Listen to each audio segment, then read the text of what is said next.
বৈশা বৈশা বাপেরটা খায়, কর্ম করে খায়, তো এদের এই আন্দোলন ছুটে যেত। এই জেনারেশন টুমোরোর জন্য কলঙ্ক, এদের কোনো ফিউচার নাই। এগুলি ফাজলামি না। রমনা পার্ক আছে, রমনা পার্কে করুক। রাস্তার মধ্যে যে এতগুলো জনগণ হয়রানি করতেছেন, এটা এই যে আমি এখন কিভাবে যাবো মেয়ে মানুষ? দাবি এতদিন মানে 17 বছর কার কাছে দাবি মানছে? 17 বছর তো কোনো দাবি দেই নাই।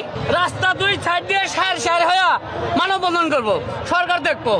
কিন্তু এমনি রাস্তা পদ্ধতি দিয়ে মানববন্ধন এটা হয় না, এটা জনগণের ভোগান্তি। তুষ্টে যারা এই যে রাস্তার মাথায় কাটছে তাদের দোষ কি নাই বলতে সরকারে।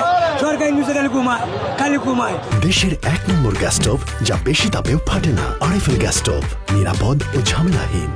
শুধু ওদের দাবি আছে, আমাদের দাবি নেই।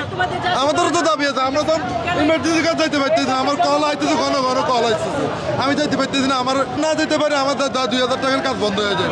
দেশে এখনো কোনো সরকার নাই, কিছু নেই। এরা যেমনি মন চাইতেছে এমনি করতেছে। সারা দেশ আটকা বসে। আমরা কি মানে ই করে ভাত খাবো নাকি? কাম করে ভাত খাওয়া লাগবে না?